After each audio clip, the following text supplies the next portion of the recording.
मोहि लेलखिन सजनी मोरा मनमा। जगदम्बा घर में दियरा भी कानों तक पहुंचती थी। जब तरुण हुए तो सुना, बता द चांद के करा से कहाँ मिले जाला। सारता तत्व गढ़ रहा था हमारी पीढ़ी को अनजाने। क्योंकि मैंने प्यार किया इतनी हिट फिल्म थी, उसकी कहानी थी। इनको संशय ये था, जब रास्त्री ने इनको अप्रोच किया, इनको संशय ये था कि अरे इसके सारे गाने लता मंगेशकर द ग्रेट गा रही हैं, तो इसमें मैं मेरे मेरे गाने कौन सुनेगा। शारदा ऐसे गाती हैं जैसे पेड़ पर कोई कोयल, केरवा के पात पर ओ दीनानाथ, डोमिनी बेटी ठार छे। कुछ ऐसा लगा कि अपने घर की कोई गा रही है। पलायन के दर्द में ले ले अय्या हो पिया सिंदूरा बंगाल के, मनोहार में अपना बलमा के जगावे सामर गोड़िया चुड़ियों से मार मार के। पड़गार प्रेम में कहे तो से सजना तोहरी सजनिया, विदाई में बाबुल जो तुमने सिखाया। शिकायत में तार बिजली से पतले हमारे पिया, विवाह में दुल्हन धीरे धीरे चली है ससुर गलिया। इनकी तुलना करें तो ये लता मंगेशकर। जिस पर्व के गीतों से उन्हें इतनी ख्याति मिली, उसी पर्व में समाहित हो गई। क्या कहीं फिर कोई बस्ती उजड़ी, लोग क्यों जश्न मनाने आए। सो रहो मौत के पहलू में फराज, नींद किस वक्त न जाने आए।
शारदा थी सुरों की रूहानी आवाज, लोकगीतों की जान, फन की परवाज। सादगी में थी गहराई की तासीर, हर लफ्ज में बसी मोहब्बत की तस्वीर। उनका फन चिरागे सफर सा रोशन, जो हर दिल में रहेगा हमेशा गुलशन। शारदा सिन्हा किसी परिचय की मोहताज नहीं थी। महान बनना आसान है, पर ऐसा महसूस कराना कि वह हमारे बीच की ही हैं, यह बहुत मुश्किल होता है। और यही उनकी खासियत थी। उनका जाना केवल बिहार नहीं, बल्कि पूरे देश की सांस्कृतिक धरोहर के लिए अपूरणीय क्षति है। जब उन्हें मुखाग्नि दी जा रही थी, गंगा घाट पर उनके ही द्वारा गाए गीत गूंज रहे। इस पल को शब्दों में बयां करना वाकई मुश्किल है। आज शारदा सिन्हा जी के ही बारे में बात करने के लिए हमारे साथ मौजूद हैं द इंडियन एक्सप्रेस के वरिष्ठ पत्रकार श्री संतोष सिंह जी। पत्रकारिता के क्षेत्र में उनकी गहरी पकड़ और लेखन ने उन्हें एक अलग पहचान दिलाई है। शारदा सिन्हा जी के साथ उनके इंटरव्यू और उनके करीब होने के नाते आज हम उनसे उनकी विरासत और जीवन के अनछुए पहलू से परिचित कराएंगे। स्वागत है सर आपका द क्वेस्ट में। सर, शारदा सिन्हा जी छठ पूजा का पर्याय बन चुकी हैं। उनकी आवाज के बिना छठ पूजा अधूरा लगता है। आपने उनकी इस पहलू को बहुत नजदीक से देखा है और समझा है। ऐसा क्या उनके गाने जो उन्हें हर घर का हिस्सा बना देती थी, आपको लगता है कि आज भी लोकगीतों में वही आत्मा है शारदा सिन्हा जी के समय में थी? देखिए, मैं बहुत व्यथित था। 1 महीने से ट्रैक कर रहा था। वो हॉस्पिटल में थी। पहले ILBS दिल्ली में गई, फिर एम्स दिल्ली में रही और उनको मल्टीपल माइलोमा था। बीच में काफी परेशानी हुई, तो रिकवरी भी हुई थोड़ी सी, तो लोगों को लगा कि शी कैन कम बैक। लेकिन फिर एम्स में जाने के बाद फिर वो स्थिति गड़बड़ होती चली गई। तो मैंने क्या किया कि मेरे दिमाग में भी बहुत सारी, जैसे आपके दिमाग में बहुत सारे प्रश्न हैं, मेरे दिमाग में भी बहुत सारे प्रश्न थे। मतलब बचपन से जो उनके गीतों को सुन करके जो बड़े हुए, क्या असर हुआ, शारदा सिन्हा क्या थी। तो मुझे बोलते थे कि कुछ बोलिए बोलिए, तो श्रद्धांजलि सभा में आप ज्यादा नहीं बोल सकते हैं, थोड़े से इमोशंस जो ज्यादा रहता है। तो मैंने उसको पंक्तियों में, कुछ पंक्तियों में मैंने समेटने की कोशिश की है। मुझे लगता है उसके बाद आप अगर मुझे प्रश्न पूछिएगा तो ज्यादा अच्छा रहेगा। मैं पहले वो पंक्ति सुना देता हूँ और सबसे पहले मैं आप ही के मंच पर इसको पढ़ रहा हूँ। ये हमारा सौभाग्य। हाँ, इसका नाम दिया है मैंने शारदा तत्व। शारदा तत्व, ठीक है। जब हम बड़े हो रहे थे, माता पिता के अलावा कुछ गीत संगीत गढ़ रहे थे हमारे संस्कार। बाबा अक्सर गुनगुनाते थे, मोही लेलखिन सजनी मोरा मनमा। जगदम्बा घर में दियरा भी कानों तक पहुंचती थी।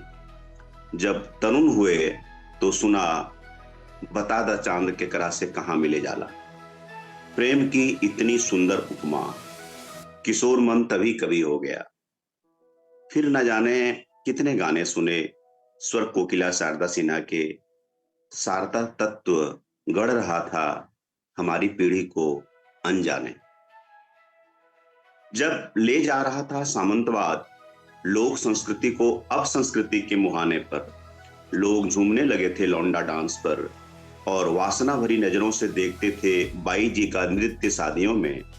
लोक संगीत उड़ और द्व्यर्थी हो रहे थे। स्टेज पर लोक कला का दर्जा दोयम हो चला था। इस बंजर भूमि में बोया पहला बीज विंध्यवासिनी देवी ने। छठ का मारबौरे सुगवा धनुखा से गाया, आकाशवाणी से उनकी आवाज लोगों तक पहुंची। फिर आई शारदा सिन्हा। फिर आई शारदा सिन्हा। बेगम अख्तर ने सराहा आवाज की इस नायाब खनक को। किसी ने लिखा, शारदा ऐसे गाती हैं जैसे पेड़ पर कोई कोयल। ऐसी टोनल क्वालिटी मानो लोकगीत के लिए ही बनी हो। फिर तो चला जो सिलसिला 5 दशकों तक चला। सबसे पहले शारदा सिन्हा ने दिलाया सम्मान लोकगीत को। स्टेज पर अब जाकर मान मिला। अग्रिम पंक्ति वाली स्वीकृति मिली।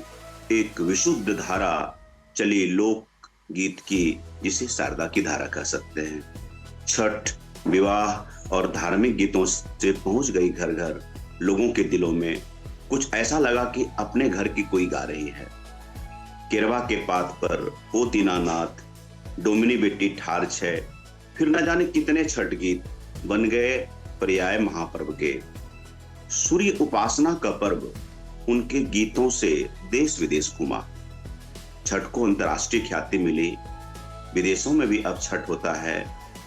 वैसे सूर्य सब जगह रोशन होता है। वैसे सूर्य सब जगह रोशन होता है। उसकी महिमा को रोशन किया शारदा ने। उसकी महिमा को रोशन किया शारदा ने। और उनके माथे की बड़ी लाल बिंदी, उनके माथे की बड़ी लाल बिंदी कोई महज श्रृंगार नहीं था। वो लाल सूर्य अपने माथे पर सजाती थी। वो लाल सूर्य अपने माथे पर सजाती थी। वो हमारी लोक संस्कृति के अरुणोदय का उद्घोष था। विद्यापति महेंद्र मिश्र से लेकर स्नेहलता हृदय नारायण झा तक, अहमद फराज से लेकर गोपाल सिंह नेपाली तक, इन सब के लिखे हुए छंद और गीत गूंजते रहेंगे शारदा सिन्हा की आवाज में। शारदा सिन्हा कहती थी अक्सर, मैं व्यक्ति नहीं बिहार को गाती हूँ, पूरी लोक संस्कृति को गाती हूँ। गांव की गलियों में बरसों से बिखरे थे कितने गीत, शारदा ने उन बिखरे मोती को माला बना दी। पलायन के दर्द में ले ले अय्या हो पिया सिंदूरा बंगाल के, मनुहार में अपना बलमा के जगावे सामर गोड़िया चुड़ियों से मार मार के। प्रगार प्रेम में कहे तो से सजना तोहरी सजनिया, विदाई में बाउल जो तुमने सिखाया, शिकायत में तार बिजली से पतले हमारे पिया, विवाह में दुल्हन धीरे धीरे चली है ससुर गलिया। शारदा व्याप्त है जीवन के विविध रंगों में। देखिए दुनिया से जाने का क्या दिन चुना, छठ व्रत का पहला दिन। उन्होंने अपने लिए भगवान आदित्य को ही चुना, जिस पर्व के गीतों से उन्हें इतनी ख्याति मिली, उसी पर्व में समाहित हो गई। अस्पताल में खिड़की पर बैठी थी एक मैना, जैसे ईश्वर का कोई दूत हो। शारदा कह रही थी मैथिली में, निकालो ना हमरा। उन्हें अपने मृत्यु का पूर्वाभास था। कहती थी बेटे अंशुमन से, जाओ ना पटना, तुम्हें सजा मिलेगा। और पटना क्या, पूरा बिहार पूर्वांचल सजा था उस दिन। वो छठ के पहले अर्घ्य का दिन था।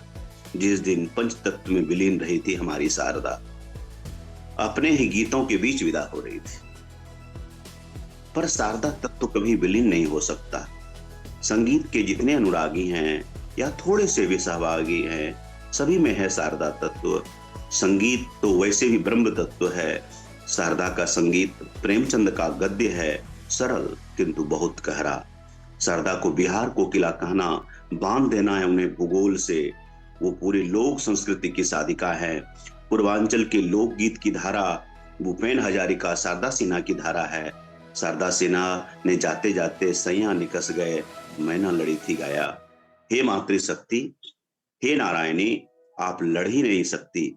आपका संगीत तो बड़ी से बड़ी लड़ाई रोक सकता है, पर कोयल बिन बगिया नहीं सो रहा। Thank you. सर, ऐसा कहा जाता है कि उन्होंने अपने शुरुआती दिनों में गाना शुरू किया था और उनकी माताजी नाराज हो गई थी। 3-4 दिनों तक उन्होंने खाना भी नहीं खाया था। यह किस्सा उनके संघर्ष को बयां करती है। उस समय की सामाजिक और पारिवारिक परिस्थितियों में एक महिला के लिए गायक बनना कितना चुनौतीपूर्ण रहा होगा, खासकर आज के आधुनिक युग से यदि तुलना की जाए तो आपको क्या अंतर नजर आता है? आपको देखिए, कुछ डिजिटल कंटेंट में कुछ बहुत सारी अपुष्ट बातें आई। उसमें से एक अपुष्ट बात ये भी है, माता ने थी, मदर इन लॉ की बात थी, ये सास की बात थी। पिताजी सुखदेव ठाकुर ने तो वो जब गुनगुनाती थी ना, जब पढ़ती थी कविता सब, तो गुनगुना के पढ़ती थी, तो उनको लगा कि यार इसकी आवाज में कुछ बात है, ये हर बात को गा के पढ़ती है। तो वहीं से पहला टैलेंट हंट किया। 8 भाई 2 बहन, 10 का परिवार। पटना में ही रहती थी, वैसे तो सुपौल की रहने वाली थी, पैतृक निवास था। लेकिन शारदा सिन्हा में वो बात पिता ने इनकरेज किया, माता पिता दोनों ने इनकरेज किया। और उनके छोटे भाई से मेरी मुलाकात अभी हाल में हुई। वो अभी डॉक्टर है वहाँ भागलपुर में। वो सारी कहानी उनके बचपन की बता रहे थे, तो उनके संघर्ष की कहानी बता रहे थे कि कैसे जब डिमांड आता था कि आपको आना है, तो शुरू में पैसे नहीं मिलते थे, तो ये लोग इतना ही एक्सपेक्ट करते थे कि खाली जाने आने की व्यवस्था कर देना, गाड़ी कर देना, ऐसे जाते थे। तो देखिए, आपका प्रश्न सही है, उस समय मुश्किल था, लेकिन जिस तरह के संगीत इन्होंने गाए ना, आप जैसे भजन गाती थी, उनकी सास का कहना था शादी का, तुम गाओ, भजन गाओ। और आप देखिए, वो ऐसा जमाना था कि जो मैंने चर्चा किया ना कि उसमें सारी बातें आ गई, अब संस्कृति आ गई थी, है ना। सामंतवाद की किस्से चरम पर थे, है ना। इसको विलासिता की, संगीत को विलासिता के रूप में ज्यादा लोग देखते थे।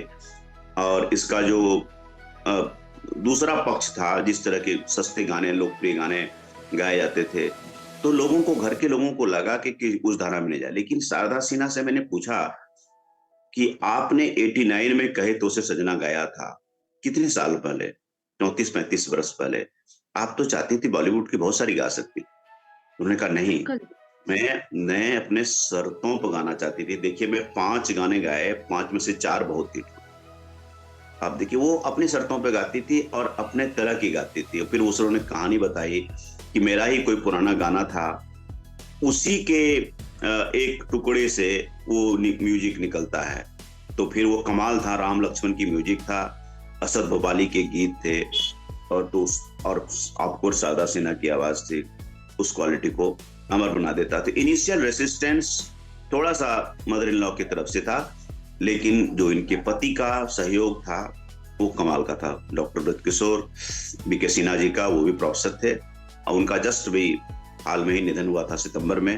1-1.5 महीने उन्हीं की याद में वो कही तो वो गा रही थी, सैया निकस गए, मैना लड़ी थी। बहुत आपको दाम्पत्य जीवन 53 साल का जिसका हो, तो वैसा स्नेह होगा ही। तो उनको आभास हो गया था कि मैं भी आ रही हूँ आपके पास।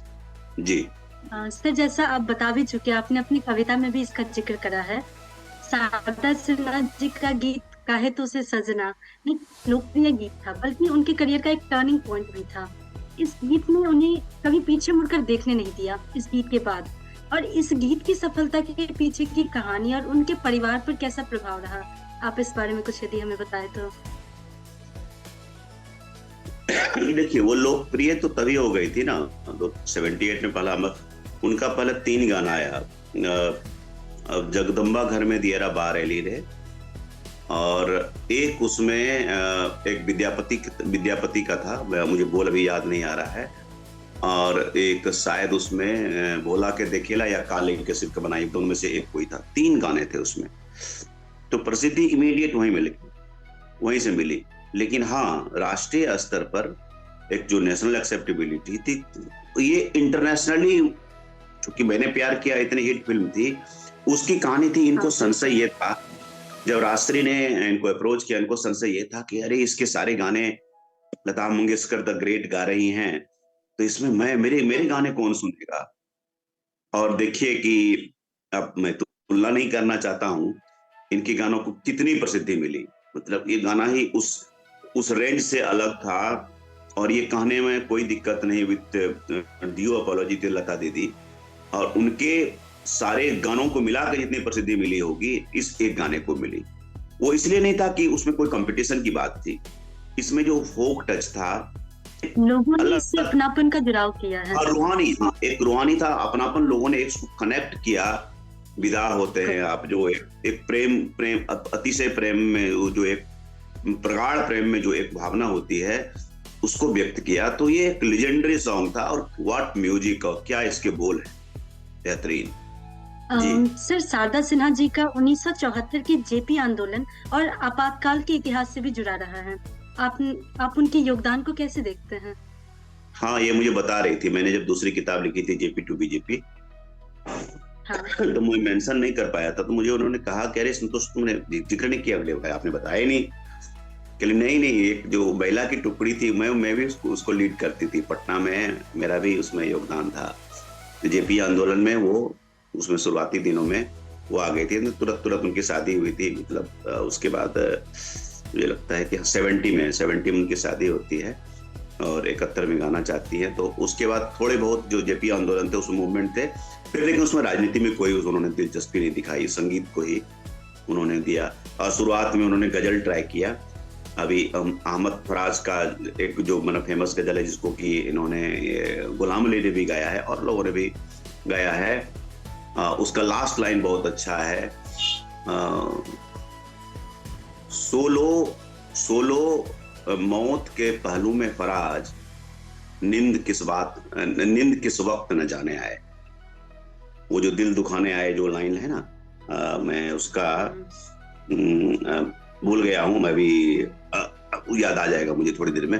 काफी फेमस है फराज के लाइन, तो उसको फराज के गाए। और फिराक गोरखपुरी को गाया, गोपाल सिंह नेपाली के छंद गाए। तो लेकिन अब था कि आप सुनेंगे ना तो एक अलग रेंज का लगेगा आपको। एक जैसे पहली बार मैंने जो सुना ना, ये मैं आपको मुझे थोड़ा सर्वे दीजिए, मैं तुरंत निकाल के बता ही देता हूँ वो क्या था, क्योंकि वो मुझे लगता है उस ड्यूएट को कंप्लीट करना जरूरी है। हाँ, तेरी बातें ही सुनाने आए, दोस्त भी दिल ही दुखाने आए, है ना। फूल खिलते हैं हम सोचते हैं, तेरे जाने को जमाने आए, कुछ चुप सी लगी है ऐसे, हम तुझे हाल सुनाने आए। इसमें 2 लाइन मुझे बहुत अच्छा लगा लास्ट का, कि क्या कहीं फिर कोई बस्ती उजड़ी, लोग क्यों जश्न मनाने आए, सो रहो मौत के पहलू में फराज, नींद किस वक्त न जाने आए। तो आपको लगेगा कि ये जो गा रही है, तो अचानक मुझे लगा रही इकबाल बानो टाइप की आवाज है। इकबाल बानो का आपने वो लेजेंडरी सॉन्ग फैज अहमद फैज का सुना होगा, लाजिम है कि हम भी देखेंगे, हम देखेंगे, तो फेमस सॉन्ग है। मतलब वो जो उसमें पाकिस्तान में जब उठापटक हो रहा था, फैज अहमद ने वो डेमोक्रेसी की मांग के लिए जो गाया था, जब उसमें अहले सफा मरदूदे हरम मसलत के बिछाए जाएंगे, और कमाल का है। अगर तो वो मतलब one of the best 5 song, तो उस टोनल क्वालिटी में जो इकबाल वालों ने गाया था उस टाइप का। लेकिन इनको कहीं न कहीं लगा होगा कि हमको स्पेशलाइज करना चाहिए। ये गजल जो है भीड़ का फील्ड है। उस जमाने आप देखिए, गुलाम अली, मेहदी हसन, जगजीत सिंह, चित्रा सिंह, बहुत चर्चित है, परिचित है, पिनाज मसानिया, इतने सारे एक रेंज था। और उनको लगा फिर भी ये हिंदी है, तो उन्होंने एक ट्राई किया था उसको। ट्राई करके ऐसा नहीं कि सक्सेस नहीं मिला उनको, लेकिन उनको लगा कि ये जो भोजपुरी वाला फील्ड है, मैथिली का फील्ड है, अपनी जो लोक संस्कृति का फील्ड है, ये खाली है। ये विंध्यवासिनी देवी की आवाज सुनेंगे लगे गांव की जो महिला गाती है उसी तरह गाई है। ऑफ कोर्स उसमें म्यूजिक है उनका, जो उन्होंने म्यूजिक सीखा है वो पिरोया है। तो मैं कहूंगा कि वो केएल सहगल है, वो लोक संगीत की केएल सहगल है। इनकी तुलना करें तो ये लता मंगेशकर है। तो उन्होंने परिमार्जित करके लोग घर घर तक, मुझे लगता है कि शायद ही कोई घर होगा पूरे पूर्वांचल में और जहां जहां लोग छठ करते हैं बिल्कुल तो इनका नाम नहीं जानता बिल्कुल होगा। शादी में आप सर, देखिए कि शादी उनके गानों के जी, बिना तो हमारा छठ ही नहीं मनाया जाता है। हाँ, पूरे आपके जनरेशन के, इवन आपसे छोटे, इवन मुझे लगता है कि 20 वर्ष यस का सर। लड़का दुखिया मिटा हूँ छठी मैया रील उसका वायरल हो रहा है, इतना प्यार से यस गांव सर। का लड़का गा के श्रद्धांजलि दे रहा है। तो उनका जो रीच था ना, कनेक्ट था ना, जिसे मैंने उनकी श्रद्धांजलि में बोला था, आपके इंटरव्यू में ये चर्चा की थी कि रॉबिन पुष्प के बारे में जो आपने जो लगभग उसी तरह का जिक्र किया, महान होना आसान है लेकिन ये ऐसा होना कि लोगों को लगे कि ये मेरा है, यस सर। ये वैसे थे कर्पूरी ठाकुरों ने कहा। लेकिन मैं वही बात शारदा सिन्हा के लिए कह सकता हूँ, वो लोगों को गायिका नहीं लगती थी, वो लगता था कि घर से, मेरे घर से निकल के कोई गा रही है, अपने घर के परिवार की एक सदस्य है। बस परिवार के सदस्य हैं, वो इमीडिएट कनेक्ट था। और मैं जब मिलता था, मिला उनसे, तो उनको ये लगा, मुझको कहीं नहीं लगा कि अच्छा she is the great Sharda Sinha, कोई नहीं है। जो चर्चा कर रहे हैं आप कोई अगर एक गीत गुनाए, हाँ पूरा गुनगुनाए, क्या टोन है, अनसोन नोट कर लो। तो जो सीखने की ललक, तो यही चीज ना जो आप लगातार सीखते रहते हैं ना, तो यही चीज आपको शारदा सिन्हा। अब बताइए ना, एक इन्होंने क्या कहते हैं, भारत रत्न शहनाई वादक बिस्मिल्लाह खान, उस्ताद बिस्मिल्लाह खान ने कहा कि अभी भी मैं प्रथम सुर की तलाश में हूं। इतने बड़े साधक, भारत रत्न, वो कह रहे कि मैं सुर की तलाश में अभी भी हूँ। जी सर, शारदा सिन्हा ने न केवल बिहार बल्कि पूरे देश की लोक संस्कृति को संजोने का काम किया है। उनके गीतों ने हमारे जीवन के हर पहलू की झलक मिलती है। जन्म से लेकर मृत्यु तक आज हम सभी उनकी विरासत को याद करते हैं। तो अनुभव और उनके प्रति सम्मान को सुनकर लगता है कि शारदा सिन्हा जी हमारे दिल में हमेशा के लिए जीवित रहेगी। और हम आज भी उनके बारे में सिर्फ बातें कर रहे हैं और वो अमर हो गई। कुछ लोग होते हैं ना जो जीते हैं, कुछ लोग होते हैं जो अमर हो जाते हैं। वो बिल्कुल अमर हो गई है। और कितने भी बरस बीत जाए, एक बिहार के त्योहार ऐसे हैं, छठ या फिर बंगाल का नवरात्रा ले लें, दुर्गा पूजा, ऐसे त्योहार है जिनमें उनके गाने के बिना वो त्योहार पूरे ही नहीं हो सकते। तो ये हमारी सौभाग्य है कि हम उस जनरेशन के, उस पीढ़ी से आते हैं कि हमें उनको सुनने को मिला। सर, आपका हमारे साथ जुड़ने के लिए बहुत-बहुत धन्यवाद। Thank you so thank much you, thank sir. आप अपना समय निकाले, ये हमारे लिए बहुत बड़ी बात हो गई। यू। अरे और नहीं नहीं हमने नहीं, ठीक, उनके बारे में बात की, उनको याद किया। जरूर जरूर, thank you so thank you so much. Much.